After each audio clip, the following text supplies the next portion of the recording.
Alléluia, Seigneur Dieu Tout-Puissant. Père, nous ne sommes rien sans ton sang précieux. Alléluia, Seigneur Jésus. Ô Éternel.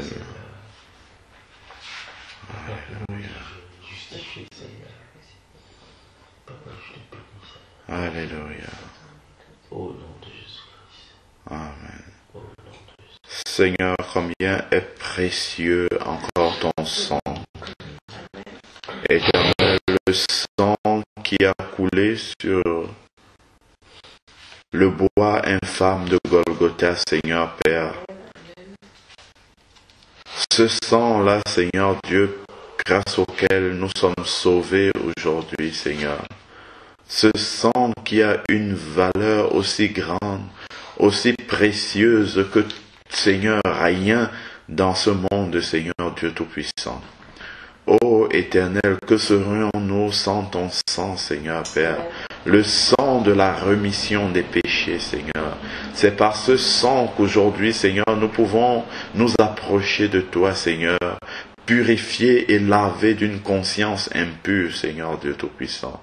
Seigneur, c'est encore grâce à ce sang que même étant chrétiens, Seigneur Dieu Tout-Puissant, nous pouvons encore, Seigneur, nous approcher quotidiennement de toi, Seigneur, parce qu'il nous arrive encore, Seigneur, dans notre marche, Seigneur Dieu Tout-Puissant, de chuter. Mais tu nous relèves et tu nous purifies, Seigneur. C'est parce que nous sommes lavés par ce sang, Seigneur, que nous avons l'espérance de passer la vie éternelle auprès de toi, Seigneur. Merci pour la disponibilité de ce sang-là. Et donne-nous toujours, Seigneur Dieu Tout-Puissant, d'être, Seigneur, conscient, Seigneur Dieu, de ce qui s'est passé à la croix, Seigneur, pour que nous puissions être aujourd'hui au bénéfice de ton sang précieux. Au nom de Jésus-Christ. Amen.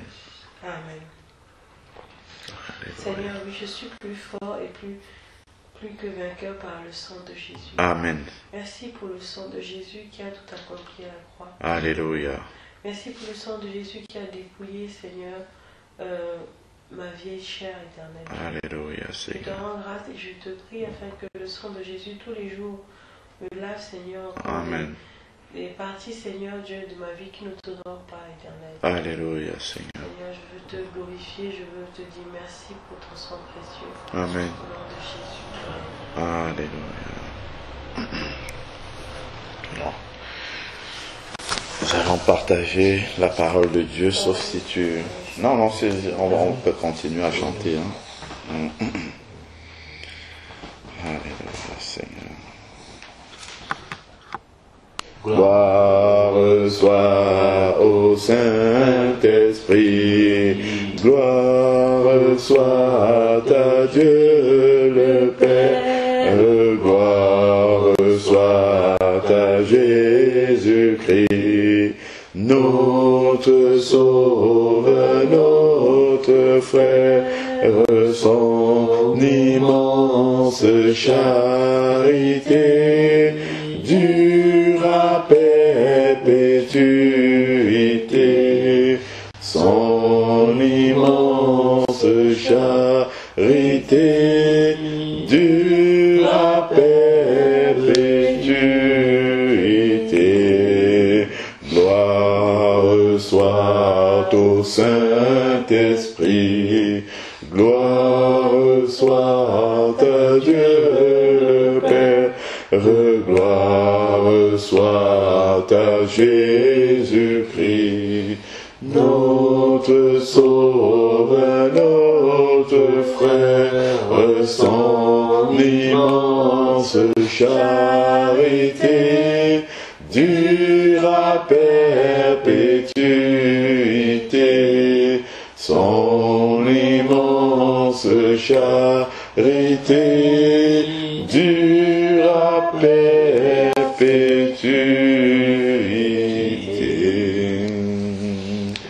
Seigneur, merci parce que tes compassions ne sont pas à leur terme, Seigneur Dieu Tout-Puissant.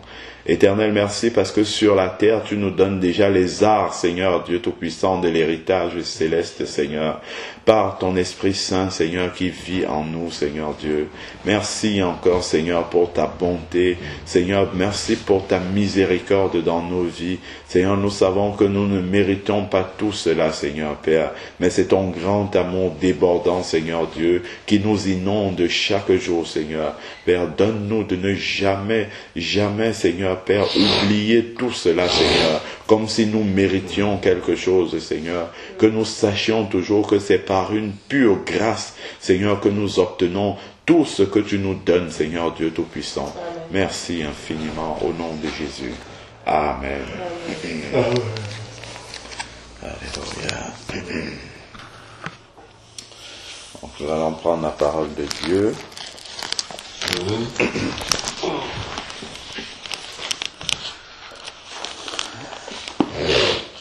Dans Acte 5,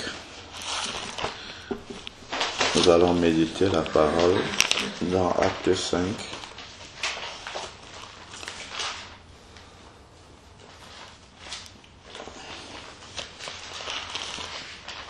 Le livre des Actes des Apôtres,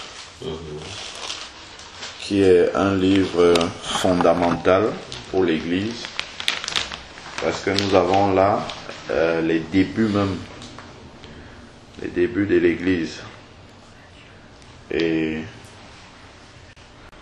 les enseignements que nous pouvons tirer dans le livre des Actes des Apôtres sont vraiment fondamentaux pour nous aujourd'hui, qui sommes parvenus à la fin des siècles, parce que le modèle même de l'Église est donné dans le livre des Actes au travers de la vie justement de l'Église primitive, parce que nous savons que si nous voulons avoir la pureté d'une eau qui coule, si nous allons boire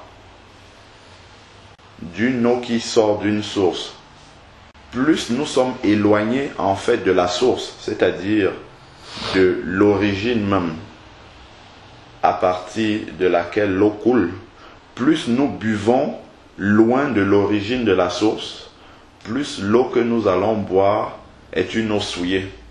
Parce que plus le chemin justement au travers duquel l'eau ruisselle est long, plus l'eau est susceptible de prendre des impuretés. Et à l'arrivée, justement, nous buvons une eau qui est impure.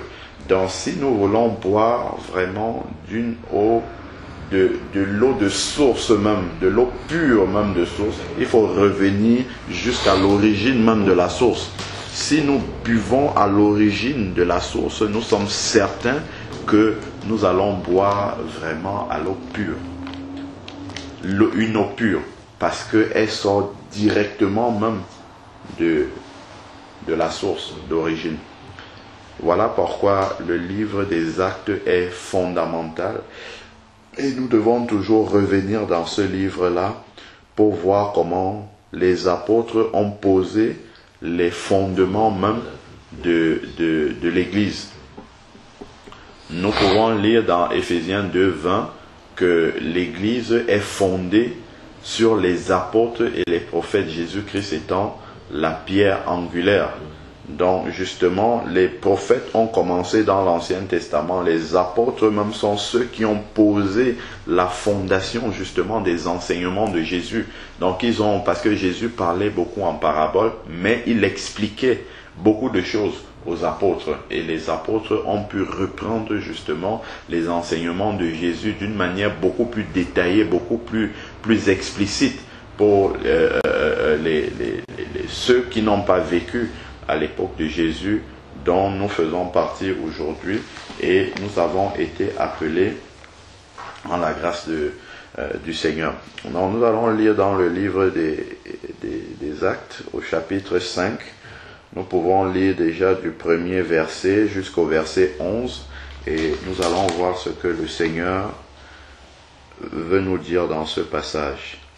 Mais un homme du nom d'Ananias avec Zaphira, sa femme, vendit une propriété et retint avec le consentement de sa femme une partie du prix. Puis il apporta l'autre partie et la déposa aux pieds des apôtres. Pierre lui dit, Ananias, pourquoi Satan a-t-il rempli ton cœur au point de mentir à l'Esprit Saint et de retenir une partie du prix du champ? Lorsque tu l'avais, ne demeurait-il pas à toi? Et après la vente, le prix n'était-il pas à ta disposition? Comment as-tu mis en ton cœur une pareille action? Ce n'est pas à des hommes que tu as menti, mais à Dieu. Ananias entendit ces paroles, tomba et expira. Une grande crainte saisit tous les auditeurs. Les jeunes gens se levèrent, l'enveloppèrent, l'emportèrent et l'ensevelirent. Verset 7.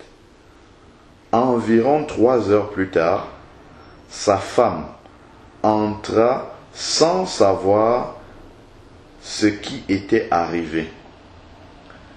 Pierre lui adressa la parole.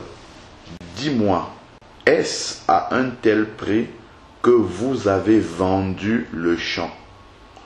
Oui, répondit-elle, c'est à ce prix-là. Alors Pierre lui dit, comment vous êtes-vous accordé pour tenter l'Esprit du Seigneur? Voici ceux qui ont enseveli ton mari à la porte. Ils t'emporteront. À l'instant, elle tomba à ses pieds et expira. Les jeunes gens, à leur entrée, la trouvèrent morte et l'emportèrent. Et ils l'emportèrent autant pour moi et l'ensevelirent auprès de son mari. Une grande crainte saisit l'Église et tous ceux qui apprirent ces choses. Amen. Que le Seigneur bénisse sa parole. Et il y a beaucoup d'enseignements qui se dégagent de ce texte-ci. Nous pouvons voir déjà comment dans l'Église primitive les apôtres réglaient les problèmes. Parce qu'aujourd'hui, il y a beaucoup de confusion dans l'Église. Il y a beaucoup de choses, en tout cas au niveau de la discipline même de l'Église. La discipline dans l'Église, la discipline spirituelle, ne s'exerce plus au nom de l'amour. Parce qu'on pense que Dieu, puisque Dieu est amour, il va passer l'éponge sur tout et sa sainteté est mise en arrière. Souvent même dans l'oubli. C'est pour ça que hier encore, quand on discutait par rapport aux jeunes qui dansent dans l'église et tout ça, je disais qu'il faut faire très attention de ramener le feu étranger dans le corps de Christ. Parce que Dieu n'a pas changé. Le Dieu de sainteté que les 4 êtres vivants dans Apocalypse 4 adorent jour et nuit, ils disent Saint, Saint, Saint est le Seigneur est saint. je pense, là nous ne sommes pas dans l'Ancien Testament, nous sommes dans le Nouveau Testament. Il est bien que les enfants de Dieu puissent méditer sur ce type de texte-ci pour voir vraiment à quel point la sainteté de Dieu est grande et de la façon dont le Seigneur a pu agir dans l'Ancien Testament. Par exemple, je pense aux enfants de Aaron, Nadab et Abihu, qui ont ramené le feu étranger dans le culte du Seigneur, et le Seigneur n'a pas eu une deuxième chance pour eux. Immédiatement, ils ont été consumés. Voilà le cas de Ananias et Saphira, qui étaient des chrétiens nés de nouveau. Là, il y a même une parenthèse encore qu'on va ouvrir par rapport à cela, parce que certains disent que une fois qu'un chrétien, quelqu'un est né de nouveau, il ne peut pas perdre son salut. On va ouvrir une petite parenthèse là-dessus, sur le cas de Ananias et Saphira. Mais ici, nous sommes justement ramenés devant la sainteté de Dieu et savoir comment Dieu agit d'une façon juste et sainte, même vis-à-vis de ses enfants qui ont été rachetés par le sang de Jésus. Parce que plus justement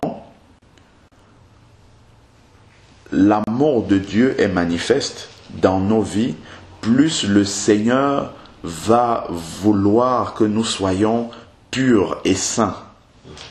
Voilà pourquoi il nous accorde justement son Saint-Esprit pour marcher d'une façon qui lui soit agréable, et même le baptême dans le Saint-Esprit pour que nous soyons immergés justement dans l'Esprit de façon à marcher dans une sainteté, comme l'indique le nom Saint-Esprit, marcher dans la sainteté et la pureté de Dieu. L'intégrité ici de Ananias et Saphira sont mises en défaut dans ce texte-ci. Et nous voyons comment, justement, l'intégrité des enfants de Dieu est quelque chose qui compte énormément au point où le Seigneur a consumé, a repris la vie de 2 de ses enfants. On peut s'étonner et même s'offusquer quand on lit ce texte-ci, de se demander « Waouh ! Comment juste à cause de cela, Pierre aurait pu leur dire, bon, ok, ce n'est pas très grave, allez amener le complément et puis tout serait réglé. Si c'est que c'était l'argent qui était la source, parce que malheureusement aussi pour les serviteurs aujourd'hui, nous sommes tellement centrés sur le matériel, sur l'argent, qu'on pense que ça peut tout arranger. Pas du tout. C'est le péché qui est ici derrière. Et Pierre n'a pas voulu arranger ce problème-là en disant simplement « amène le complément de l'argent ». Le problème n'était pas l'argent. Le problème était justement le péché qui était caché dans le cœur de Ananias et Saphira et qui a été mis en lumière au travers de cette situation-là. Lorsque nous lisons ce texte-là, nous comprenons déjà que 1.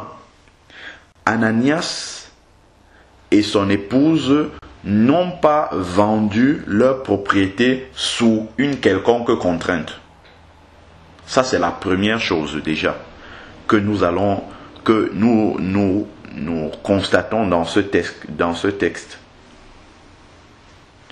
Ils ont d'un commun accord, sa femme et lui, vendu la propriété parce qu'ils le voulaient bien. Personne ne leur a... Donc, il n'est jamais question de forcer les gens à faire quelque chose pour l'œuvre de Dieu. Non, ça c'est quelque chose qui doit venir du fort intérieur des gens. Les gens doivent le faire librement. Ananias et Saphira ont vendu leur propriété librement. Et c'est aussi librement qu'ils ont pris la décision d'apporter le prix aux pieds des apôtres. Ils étaient totalement libres. Je crois que Pierre le leur dit même au verset 4. Et après la vente, le prix n'était-il pas à votre disposition? C'est-à-dire qu'ils ont vendu, c'est le verset 4, acte 5, 4. Le prix était à leur disposition. C'est-à-dire qu'ils pouvaient se servir de cet argent-là de la façon qu'ils voulaient. Ils étaient libres, totalement libres de le faire. Les apôtres n'ont pas dit, vous vendez, venez obligatoirement. Non, pas du tout. Du tout. Il n'y a pas de contrainte, pas du tout. Alors, parce que des fois, on tord ce texte-ci, on dit, voilà, vous voyez, ils ont vendu, comme ils n'ont pas apporté la totalité, Dieu a frappé. Ça, c'est un faux enseignement. C'est pas le problème de la totalité qui est en question ici. C'est un problème de péché. Parce que c'est le mensonge, en fait, à la base. Ils ont vendu à un certain prix. Ils auraient pu disposer de cet argent-là comme bon leur semblait. Ils auraient pu même apporter la quantité qu'ils ont apportée s'ils avaient dit, bon, nous avons vendu à tel prix et nous avons résolu dans notre couple d'apporter telle fraction. Il n'y aurait aucun problème. Donc c'est là où le nœud justement du péché ici de Ananias et Saphira se pose. C'est le problème du mensonge. Donc, et nous voyons justement ici la racine même du péché. Ils se sont entendus pour venir le faire. C'est-à-dire qu'ils ont conçu le péché et ils sont venus le mettre en pratique. Et ça, nous pouvons le voir dans 1 Jean 3 au verset 9. Voilà pourquoi Pierre est aussi sévère justement pour appliquer la discipline spirituelle. 1 Jean 3, 9 nous dit « Quiconque est né de Dieu ne commet pas le péché parce que la semence de Dieu demeure en lui et il ne peut pécher puisqu'il est né de Dieu. » Verset 10, c'est par là que se manifestent les enfants de Dieu et les enfants du diable. Quiconque ne pratique pas la justice n'est pas de Dieu, non plus celui qui n'aime pas son frère. Donc en fait dans ce passage on comprend que celui qui est né de Dieu, c'est-à-dire né de nouveau, régénéré par l'Esprit de Dieu, il reçoit dans son cœur justement l'Esprit de Dieu qui va l'alerter à chaque fois qu'il veut s'écarter des voies de Dieu. Donc il ne peut pas pratiquer le péché, c'est-à-dire qu'il ne peut pas vivre consciemment dans le péché, il ne peut pas concevoir le péché pour aller le mettre à exécution. Parce que avant qu'il ne fasse cette chose-là, le Saint-Esprit va l'arrêter. Voilà pourquoi Pierre, justement ici, il ne met pas la responsabilité sur Satan. Au verset 3, Pierre reconnaît que c'est Satan qui a été à l'origine. C'est Satan qui l'a tenté. Verset 3. Pierre dit, Ananias, pourquoi Satan a-t-il rempli ton cœur?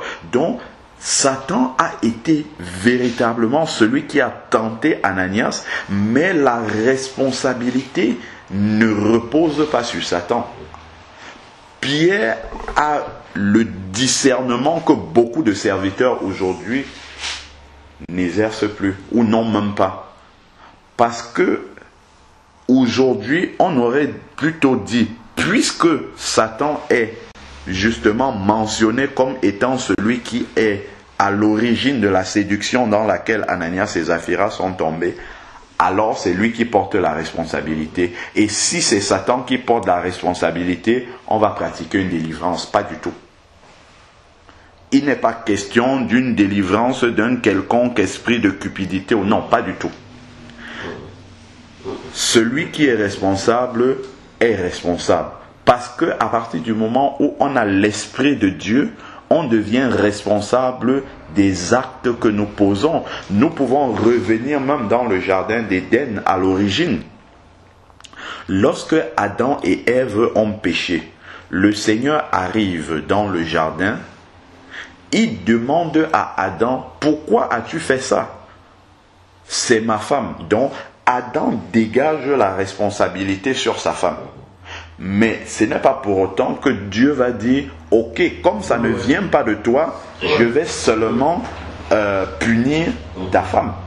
Dieu passe maintenant au niveau de Ève. Ève aussi dégage la responsabilité sur le serpent, mais Dieu les a tous punis, tous. Ça veut dire que lorsque un chrétien est dans le péché, quel que soit ce qui lui arrive, s'il marche dans la chair, ainsi de suite, Satan est effectivement à l'origine.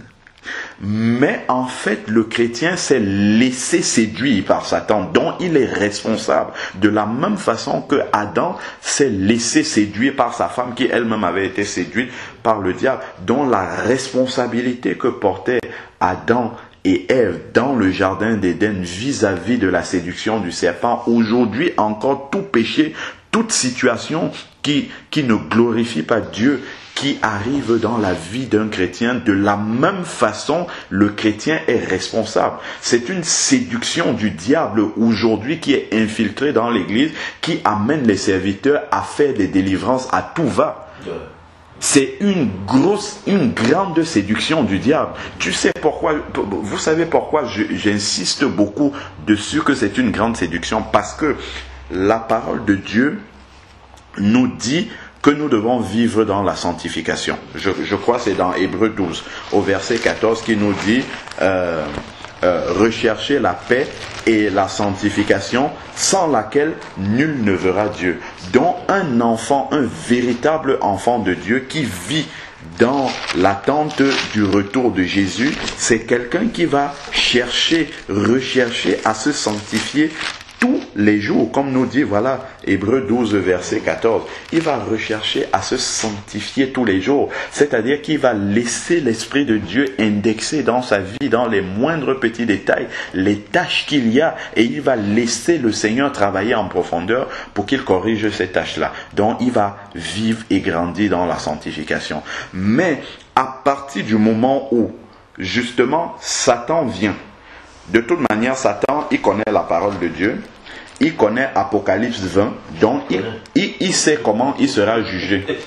La sentence du jugement de Satan ne sera pas pire que déjà elle est décrite dans Apocalypse 20. Il sera enchaîné pendant 1000 ans et après les 1000 ans, il sera jeté dans les temps de feu. Il sait déjà quelle sera sa sentence. Donc, voilà, il ne sera pas puni plus que ce n'est indiqué dans la parole de Dieu. Donc, il le sait déjà. Donc, maintenant, qu'est-ce qu'il va faire? C'est qu'il va séduire les chrétiens, justement, pour que les chrétiens ne se sanctifient pas. Parce que quand on délivre quelqu'un, qu'est-ce que ça veut dire? Quand quelqu'un passe à la délivrance, qu'est-ce que ça veut dire? Ça veut dire que cette personne-là n'est pas responsable de ce qui lui arrive. Puisque délivrer quelqu'un, c'est chasser la présence de Satan dans la vie de la personne. Donc, tout ce que la personne fait est le résultat de l'œuvre de Satan dans la vie de la personne.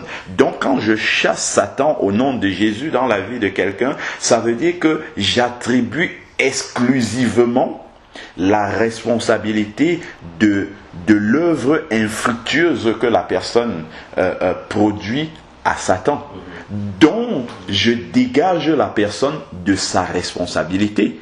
Et la personne va dire, de toute manière, ce que je fais, c'est Satan. C'est Satan qui me poussait à le faire. Donc, en fait, je ne suis pas responsable. Et voilà comment la personne va continuer à caresser le péché dans sa vie. Il va continuer à marcher avec. Ce n'est pas étonnant que même quand on fait ces séances de délivrance, les gens partent, ça marche quelques mois et après ils sont toujours les mêmes. Parce que la racine n'a pas été chassée. La racine, c'est le péché. Et donc ce n'est que la repentance qui doit justement balayer la racine même du péché. Voilà pourquoi dans le verset 8, Pierre a posé la même question à Saphira, à la femme, à Saphira. Qu'est-ce qu'il attendait? Pierre attendait la repentance de cette femme-là. Mais il a vu qu'elle n'est pas venue dans la repentance. Elle a continué dans le mensonge. Voilà. Elle a continué dans le mensonge.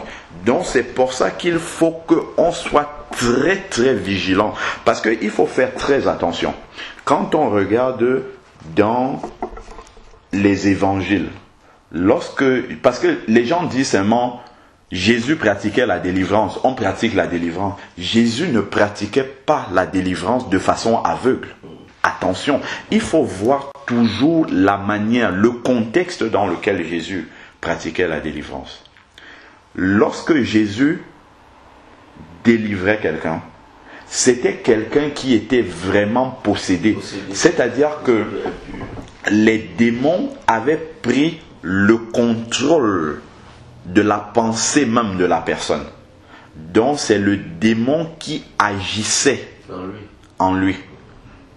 Ce n'est pas la même chose pour un chrétien qui est né de nouveau, qui a l'Esprit de Dieu. Et la Bible nous dit bien, c'est dans 2 Corinthiens 6, 14, qu'il n'y a rien entre l'Esprit de Dieu et le temple de Dieu, autant pour moi, et le temple des idoles. Si l'Esprit de Dieu vit à l'intérieur d'un chrétien, le diable n'a aucune place à l'intérieur, aucune.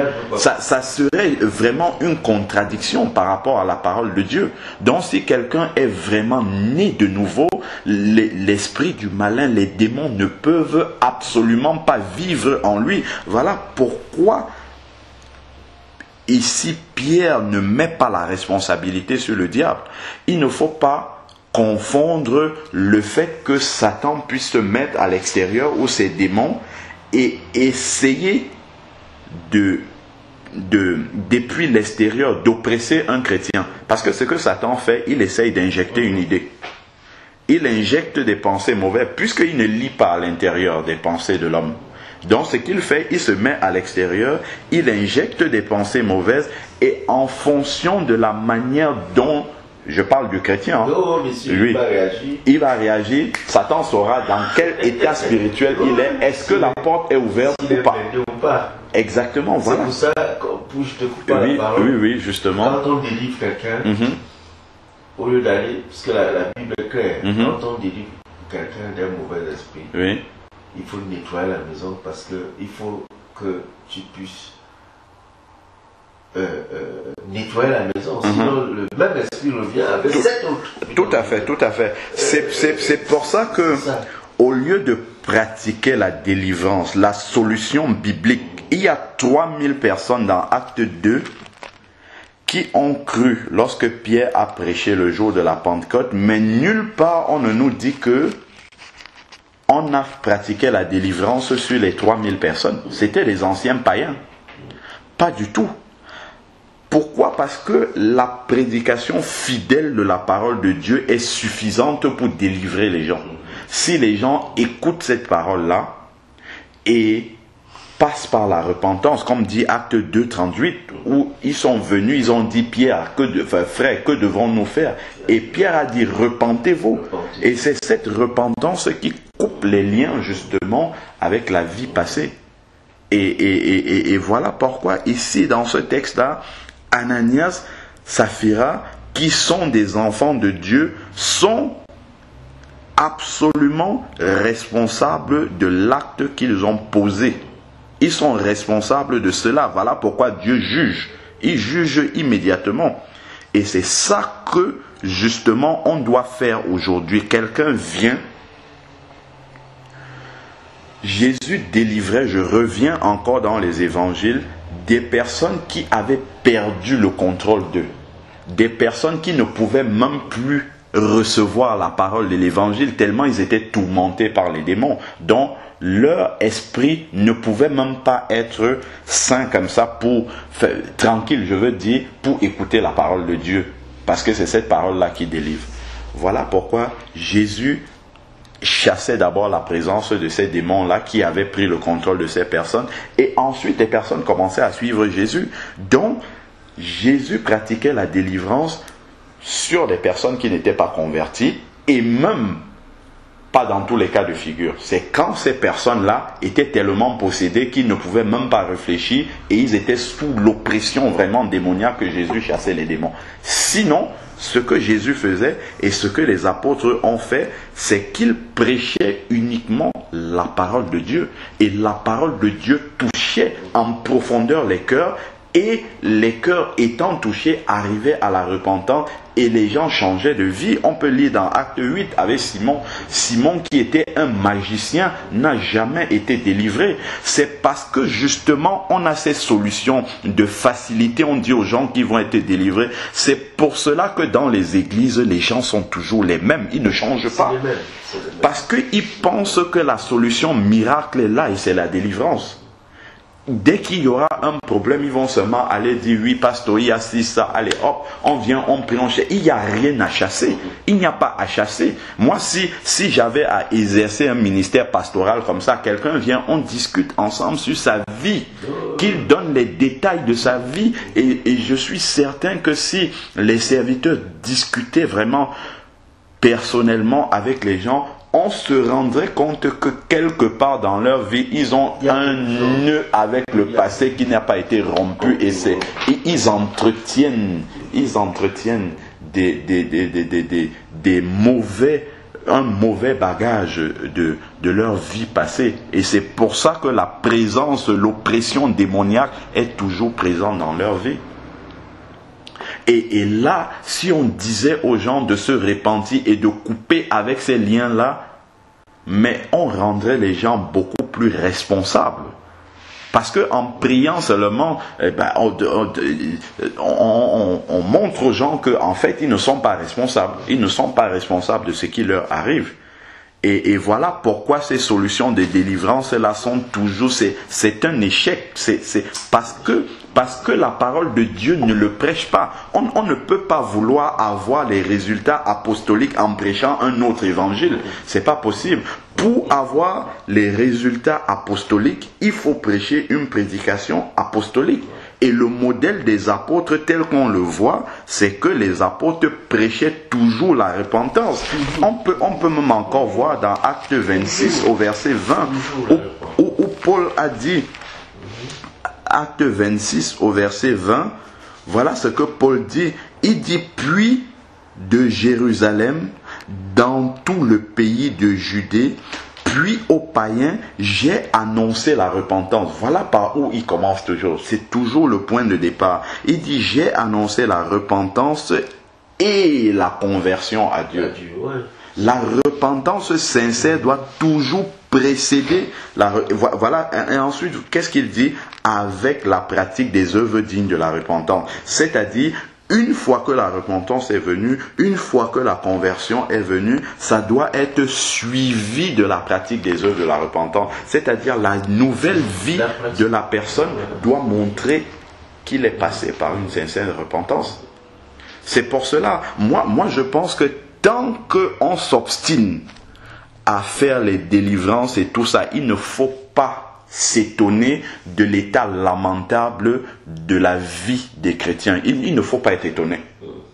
On ne peut pas arriver à produire les vaillants chrétiens que nous voyons, les Étienne et tout ça que nous avons dans la parole de Dieu, dans le livre des Actes, avec un autre message. Pas du tout. Ça ne va pas, ça ne va pas produire les résultats qu'on a dans la Bible. Si on veut avoir les résultats qui sont dans la Bible, il faut prêcher la même prédication qui est là. Amener les gens à se repentir, à couper les liens avec leur vie passée, à renoncer, à vivre une vie nouvelle. Une vie nouvelle. Les endroits anciens où on allait, il ne faut plus aller. Les anciennes relations qui ne nous mènent à rien que le Seigneur, il faut couper ces liens-là. Voilà, c'est ça qui amène justement à l'iniquité. Et nous sommes, comme on voit dans ce texte-ci, le chrétien est responsable, entièrement responsable du fait que Satan l'a séduit. Et il a appliqué justement ce que la volonté de Satan et non la volonté de Dieu. Bon, maintenant l'autre parenthèse que je voulais ouvrir ici, Ananias et Saphira, son épouse, c'étaient des vrais chrétiens nés de nouveau. Et nous pouvons voir ici que immédiatement, lorsque le péché a été révélé, il n'y a pas eu une démarche volontaire ni de Ananias, ni de son épouse de se repentir. Surtout son épouse. Voilà. Parce que l'autre, Ananias, a été frappé. Et son épouse, voyant le sort qui était arrivé à son mari, devait se repentir. Tout à fait. Bon, la repentance n'y était pas. La repentance, il voulait vraiment la gloire personnelle. Oui, en fait, c'était le m'as-tu vu. C'est je fais comme vous, comme d'autres ont aussi fait, c'est-à-dire que bon, voilà, c'est pour être bien vu, en fait, c'était ça. Voilà, la gloire des hommes. Dans la gloire. Tout à fait. C'était un choix. C'est ça. Oui.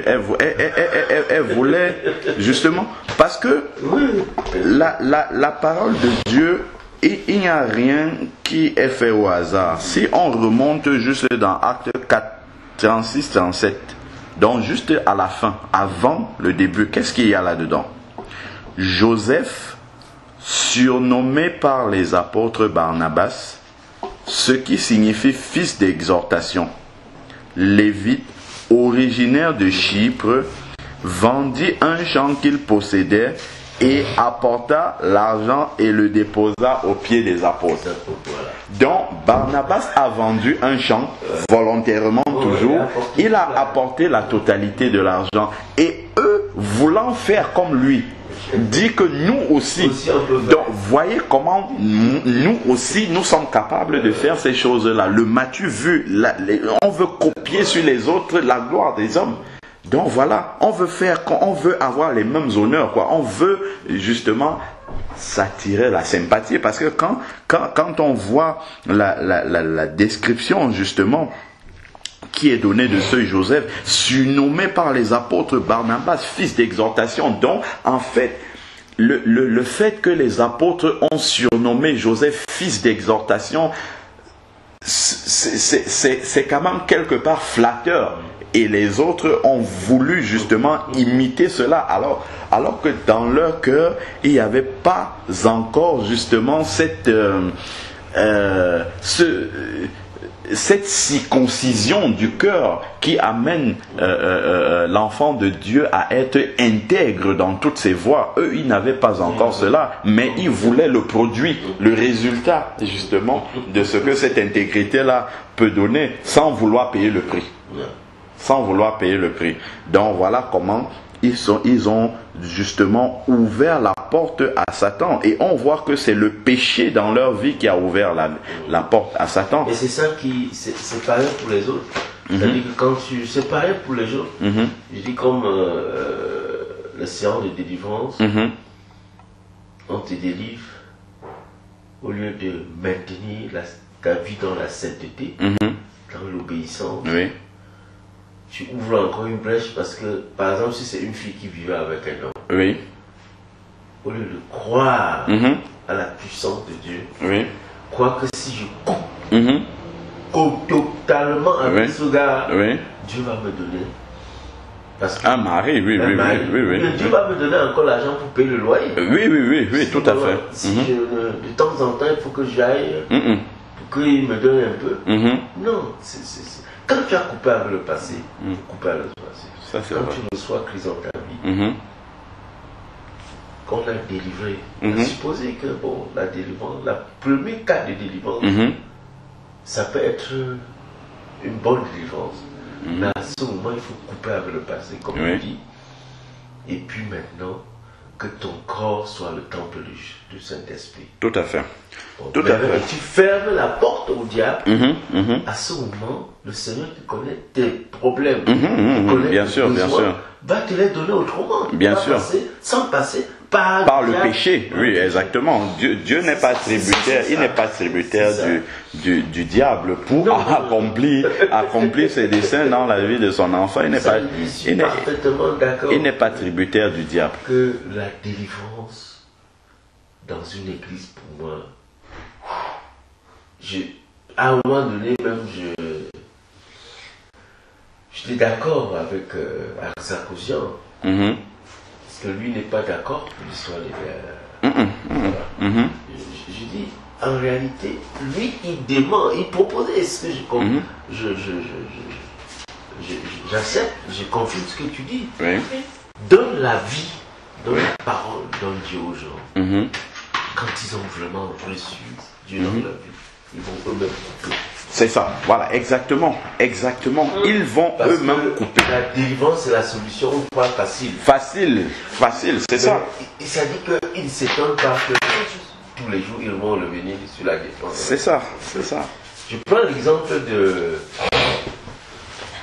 Nicole, que vous avez connu. Nicole, la femme du pasteur, avec un gars qui n'était pas marié. Oui. Les deux n'étaient pas mariés. Mais c'était un monsieur d'un mauvais esprit qui allait jusqu'à lui dire que tu ne te marieras jamais. Tu vas devenir ma femme, tu es ma femme. Et je vais voir comment tu vas te marier. Est-ce qu'ils ont signé un pacte? Ça, c'est possible. Oui. Oui, dans le monde démoniaque. Alors, chaque fois, quand elle trichait même pour aller ailleurs, voir l'esprit, elle voit l'esprit de ce monsieur. Jusqu'au moment où elle est venue dans notre assemblée. Le Seigneur. Elle avait cru, elle allait ailleurs.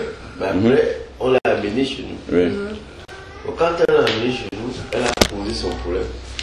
On s'est mis à la délivrer. Dis-tu, il y a le serpent qui mange à elle était née de nouveau. Elle était, comment dire, avec ce monsieur, elle était mariée ou pas? Non, elle n'était pas mariée. Il y a déjà une erreur de diagnostic. Pour moi, même avant même d'aller plus loin, déjà, avec déjà ce que tu m'as dit là, il y a déjà un problème de diagnostic. Elle vivait avec quelqu'un, elle n'était pas mariée, elle était dans la fornication, il y a déjà un péché. Donc, il n'y a aucune délivrance à faire. On doit la mettre... Parce que le problème, c'est que lorsque on pratique la délivrance, on ne fait pas réaliser à quelqu'un l'horreur même du péché. L'horreur, c'est-à-dire que la personne se rende compte à quel point elle a offensé Dieu par son péché. Tu comprends, non? Donc, la personne ne réalise pas la gravité de son péché au regard de Dieu. Donc, la personne pense que c'est quelque chose de simple comme ça que Dieu va admettre. Non, il faut que la personne réalise que c'est quelque chose de totalement abject. Avant même de finir mon texte, j'avais envie de lire Romains 6, 23, qui dit le salaire du péché, pas des péchés. Romains 6, 23 nous dit le salaire du péché, c'est la mort. Voilà, Ananias et Saphira, on ne connaît pas les détails de leur vie, mais à cause d'un péché, ils sont morts. À cause d'un seul péché. Parce qu'il faut qu'on rappelle la sainteté de Dieu. Car le salaire du péché, c'est la mort. Le salaire du... Voilà, c'est ça. C'est la vie éternelle en Jésus-Christ, notre Seigneur. Je veux vraiment insister sur le du péché, pas des péchés. À cause d'un péché. Donc, il faut faire réaliser à cette personne que vivre maritalement avec un homme sans être marié, c'est une abomination aux yeux de Dieu dont il faut se repentir, couper totalement. Voilà là où la délivrance de cette personne-là devait s'opérer si elle obéissait et lui dit que si tu n'obéis pas à cela, ne t'étonne même pas. Ne t'étonne pas. Pas du tout. Bon, disons que il s'était déjà séparé. Et c'est parce qu'il s'était séparé, il a rencontré le pasteur Dior. Le monsieur même en question. Le pasteur Dior. Qui a rencontré? Et la fille. La fille, d'accord, ok. Le pasteur Dior qui était au Cameroun. Et ils ont fait des projets de mariage. 5 ans après, parce que le fiançailles a duré longtemps. Ça a duré longtemps. Bon. Est-ce que pendant je pense que pendant les fiançailles, oui, comme le gars, son fiancé était ici, oui, et elle était au Cameroun, oui, je suis sûr que, étant habituée à être toujours encadrée, elle coupait. Elle allait, oui, elle allait chercher. Dans le jargon du quartier. Oui, voilà. Donc, l'année en 2011, en 2011, oui, je crois fin 2011, elle est venue. Pardon, Joe est venu, on a fait son mariage. Bon. Et une semaine avant son mariage, elle a fait des oppressions, de son ex. L'ancien, oui. Elle ne dormait presque plus. Elle était obligée de partir, même venir dormir à l'église. Son mari a pu faire ce qu'il pouvait, c'est-à-dire la délivrance. Et quand son mari a commencé, lui aussi, elle a reçu des coups de balle, tout ça. Et une soirée alors, le pasteur a dit, bon, nous, tout le monde, nous tous là, on se retrouve à l'église pour le combat. On est venu,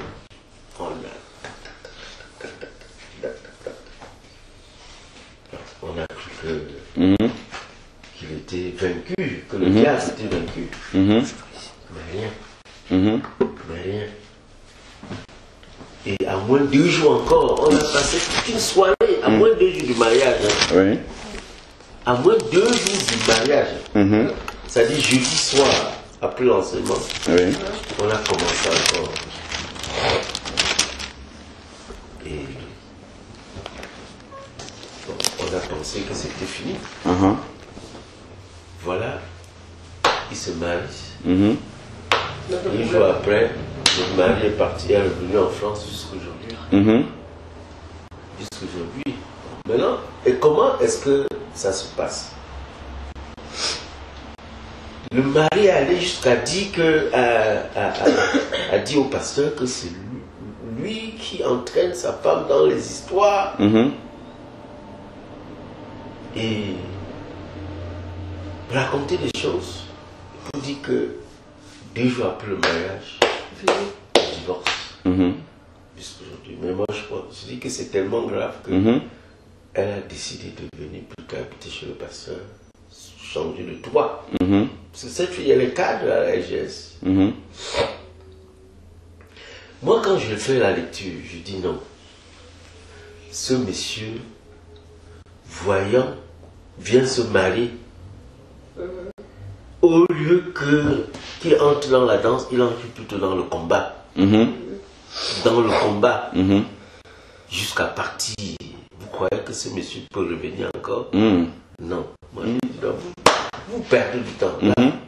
Je dis, il a essayé, lui-même personnellement, le pasteur, son mari. Mais ça l'a dépassé.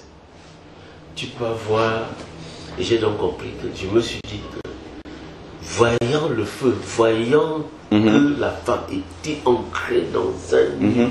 C'est-à-dire que dans un tout pacte de diable, et malgré ce qu'on a fait, si la femme n'a pas été délivrée, c'est que la femme, selon moi, mon analyse, ne pouvait pas continuer avec lui. Voilà le or. Tous les jours, quand on a des délivrances, elle est là. Je dis que depuis que son mari est parti, je crois qu'on l'a délivré. Je dis au moins 8-10 fois. Même la dernière fois, le truc de passe, ce que nous avons eu là, la conférence Pascal, on l'a délivré. Je dis là, en parc là. C'est pas normal. Je dis que chaque fois, C'est pas normal. on la délivre toujours. Mais quel est donc le problème? Ça dit que elle a tout dit, mais il reste quelque chose. Ah, amen. Tu as dit amen. Je dis amen dans ce que tu viens de dire. Et tant que elle n'a pas dit ça et tant qu'elle ne tombe pas, elle ne tombe au pied pas de la croix. au pied de la croix. Avec ça. pour dire que tout ce qu'on fait depuis, tout ce qu'elle dit depuis, tout ce qu'on fait, elle va rester avec. Il y a un truc. C'est tout. Ce n'est pas. Elle peut même pas payer ça avec sa tête. Tout à fait. Ça, c'est un bon diagnostic. Oui. Ça. Elle n'a pas Payer ça tout avec la tête. Elle n'a pas fini. Parce que c'est pas possible qu'on fasse la dette. J'ai dit que plusieurs fois les pasteurs sont venus d'ailleurs, on a fait de rien. C'est-à-dire on était convaincus que c'est bon. Que c'est bon. Bah, quand c'est bon, hein, c'est bon. Hein. Ouais. Ça peut pas être bon et mauvais. C'est clair. Surtout avec le Seigneur. Non. Donc c'est dit que quand on lit ça, moi je dis que la repentance, pour moi, je sais, c'est un message difficile que les gens n'aiment pas. Les gens n'aiment pas la repentance. Parce que en réalité, c'est pas seulement la repentance, mais c'est l'abandon. L'abandon, c'est la coupure totale, comme dit. Carrément avec l'ancienne vie. Complètement. C'est ça, tout à fait. Accompagné de restitution et de tout. Oui. Et de tout. Tout est là. Or, comme c'est difficile, les gens n'aiment pas ce message. Parce que c'est l'évangile de la croix. C'est vraiment la croix que tu Tout à fait. Tout à fait. C'est la croix. Parce que Ananias n'a pas fait ça parce que il voulait donner à l'église.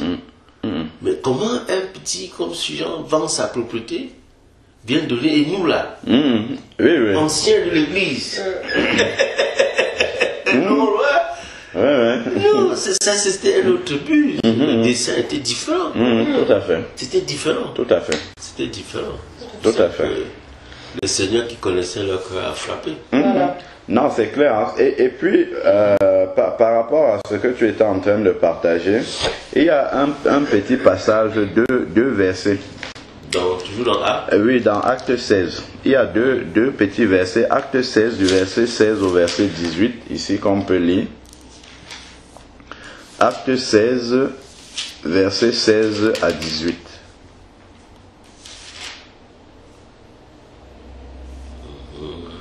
Comme nous allions au lieu de prière, une servante avait un esprit de python. Donc c'est vraiment quelqu'un qui était possédé.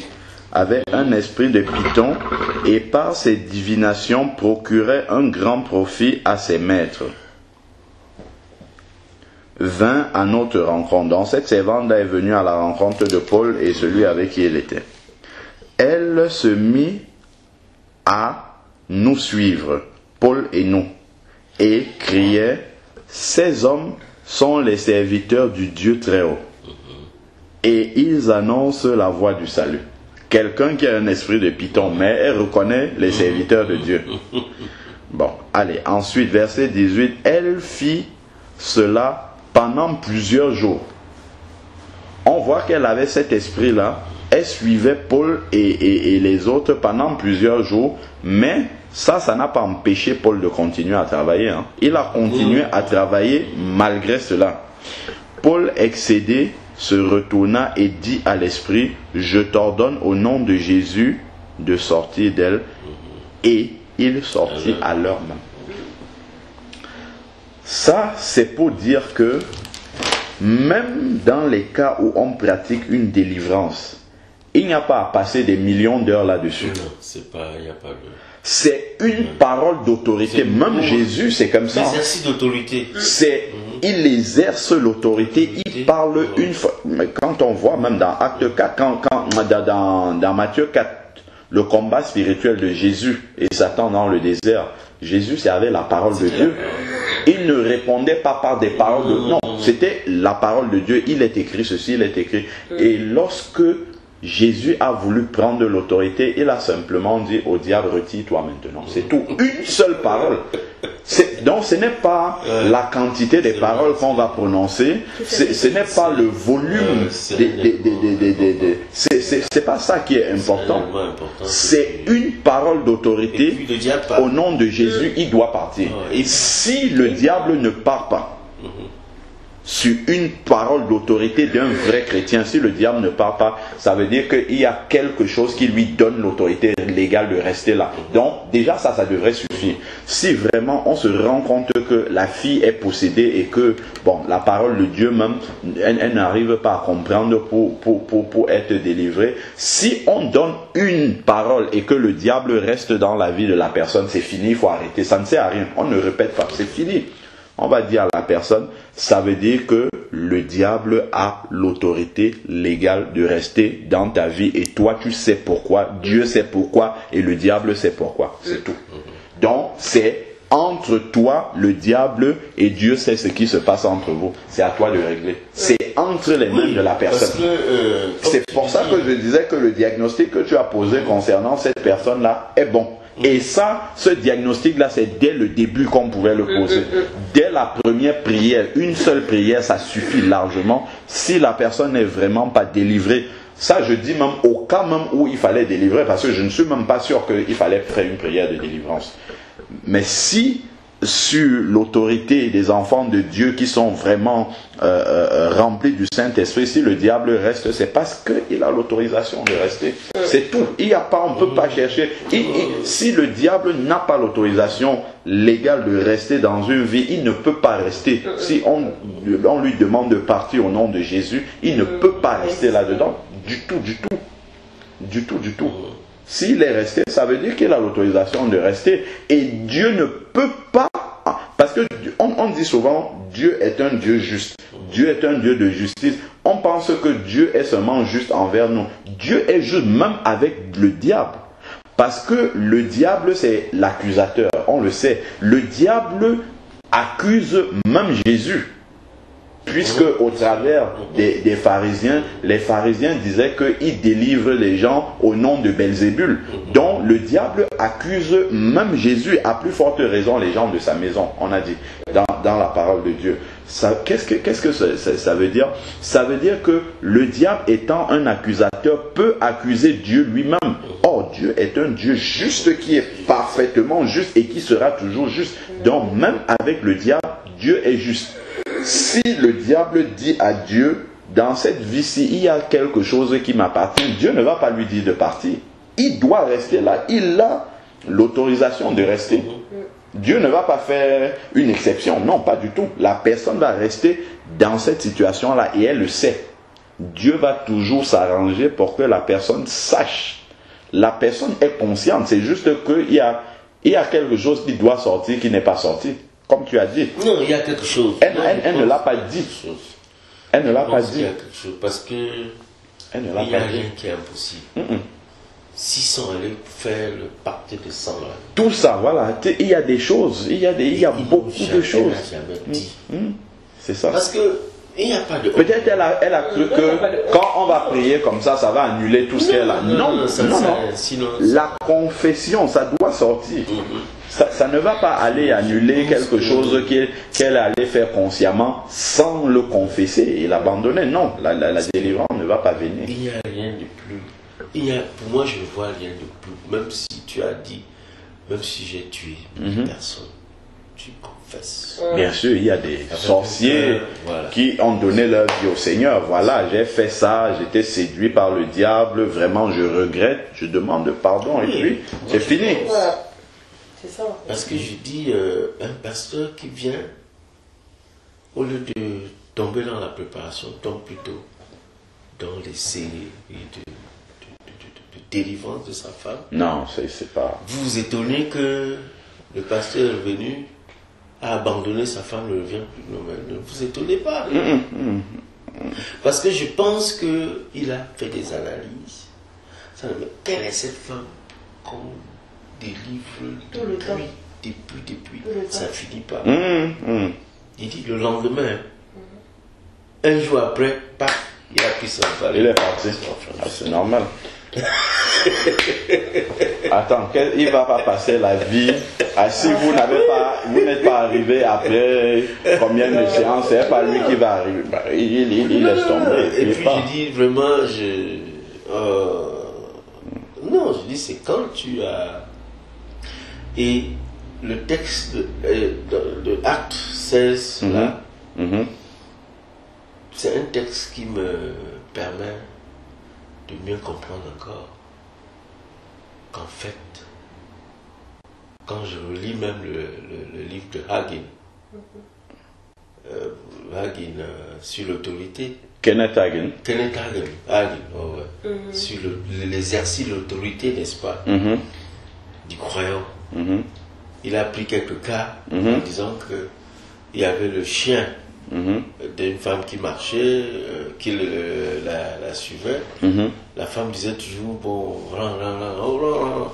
mais une fois quand le bus est arrivé, elle attendait le bus. Quand le bus est arrivé, la femme a seulement dit, rentre avec autorité. Le chien est parti.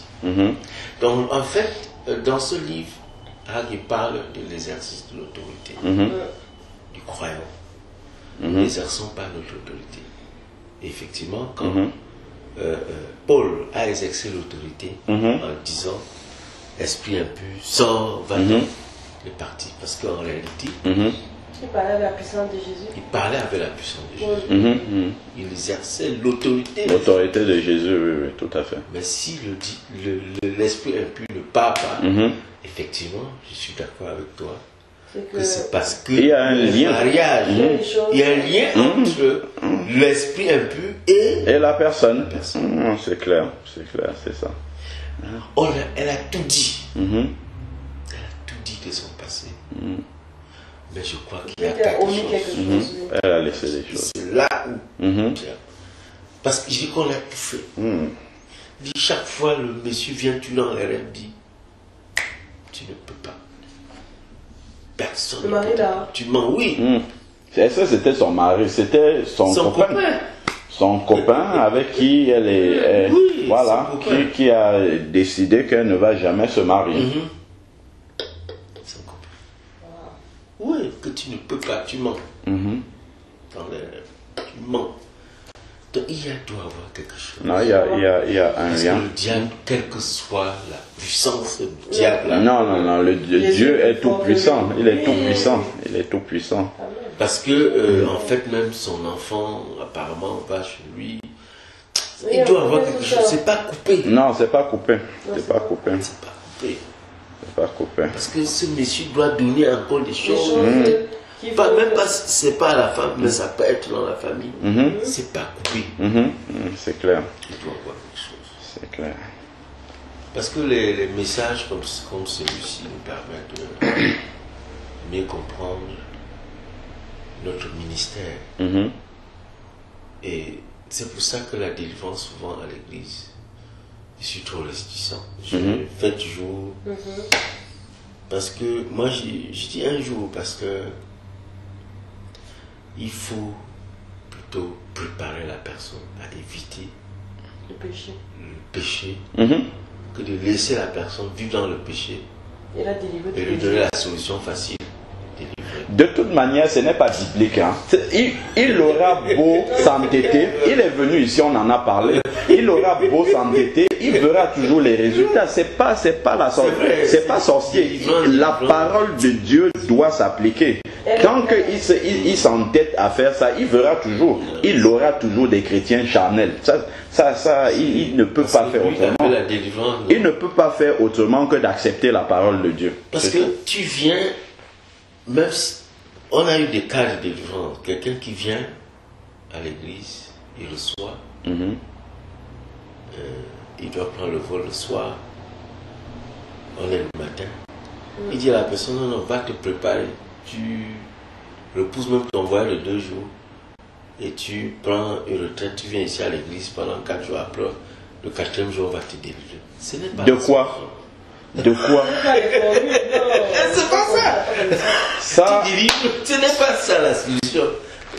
Ça, c'est ne pas croire que la puissance de la parole est capable. C'est pas biblique. C'est pas biblique. Tant que il s'entête à faire des choses qui ne sont pas bibliques, ben, il n'aura pas de résultat. Moi, je pense qu'il faut plutôt faire le diagnostic. Exactement. Avec la personne. Parler. Voilà, parler. Un diagnostic. Cure d'âme. À l'issue du diagnostic, il va voir que tel. Et c'est sur ça qu'il faut. Oui, même la personne, elle va lui donner la clé. Voilà, et la personne va aller faire elle-même. Voilà. C'est comme ça. C'est ça la solution propre. Repends-toi. Voilà, totalement. Repends-toi. Et si tu ne te repens, si tu ne vis pas, ça ta vie. Voilà, c'est ça. C'est ça qu'il faut expliquer. Ça sera toujours comme ça. Moi, je dis... Et les gens comprendront. Il va moins se gaspiller, s'égosiller. Il s'égosille pour rien, parce que la parole n'enseigne pas ça. Tu prends tout un après-midi. Voilà, et ben ça c'est s'efforcer. S'efforcer à faire quelque chose qui n'est pas enseigné dans la parole de Dieu. Ben, s'il veut écrire un nouvel évangile, il écrit son évangile, mais ça ne correspond pas à la parole de Dieu. La délivrance. Ça ne correspond pas. Il me dit, après, il dit non, c'est les Européens. Oui, il nous a tout dit ça. Non, il nous a tout dit ça. Parce que le contexte. C'est même les premiers qui ont besoin de ça ici. Oui, justement. Parce que c'est des gens qui consultent les médiums, c'est des gens qui ils ont plus besoin encore. C'est des gens qui ont saisi. C'est le suicide, de tout ça, ça vient. Les Blancs vous ont mis dans la tête. C'est pas une question de ça. La parole de Dieu est claire. La parole de Dieu ne... Qu'elle soit en Inde, qu'elle soit en Chine, qu'elle soit au Cameroun, qu'elle soit n'importe où dans le monde, les effets de la parole de Dieu sont les mêmes. Parce que les actes des apôtres qu'on voit là, les apôtres allaient dans des villes comme Éphèse, où il y avait carrément des dieux grecs qui étaient adorés, les Artémis et tout ça. Il y avait vraiment des lieux démoniaques. Mais c'est la même parole qui a délivré ces gens qui étaient là-bas. Ces gens, ils étaient possédés, mais c'est cette parole-là qui les a délivrés. Donc on ne peut pas dire que non, nous sommes dans un contexte exceptionnel par rapport à la parole de Dieu. Pas du tout. Pas du tout. Et puis on regarde même le Nouveau Testament, Dieu n'a jamais délivré un converti.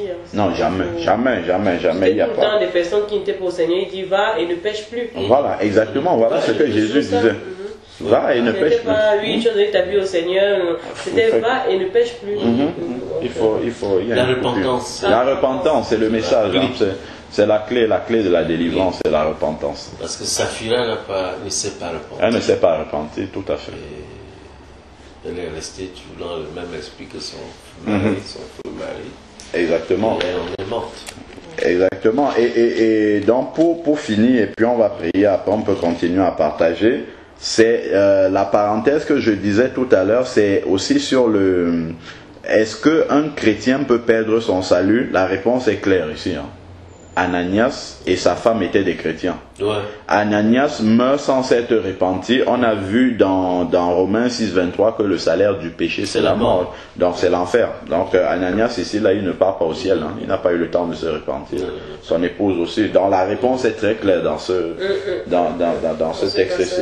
Nous sommes chrétiens, nous avons le salut, mais il faut le garder jusqu'à la fin. Amen. Voilà pourquoi Jésus va dire à celui qui vaincra. Paul va dire, j'ai combattu le bon combat de la foi, j'ai achevé la course. Achevé, donc il faut achever. Il faut achever, il faut aller jusqu'au bout. Il faut aller jusqu'au bout. Ok, bon, ben on va prier et après on va continuer. Seigneur Dieu Tout-Puissant, merci encore pour la richesse de ta parole, Seigneur Dieu, qui est la seule autorité, Seigneur, que tu nous as laissé, Seigneur, pour pouvoir vraiment comprendre, Seigneur Dieu, quel est ton plan parfait. Seigneur Père, nous voyons comment ton Église va à la dérive, va à des solutions, Seigneur Dieu, qui sont des solutions vraiment que tu n'as pas enseignées dans ta parole, Seigneur Père. Je te prie pour que tu puisses encore éclairer, Seigneur Dieu Tout-Puissant, cette partie de ton Église, parce qu'il s'agit d'une séduction du malin, comme tu nous le montres, Seigneur Dieu, qui a tendance à séduire les chrétiens pour qu'ils n'assument pas les responsabilités, Seigneur, de leur désobéissance, Père.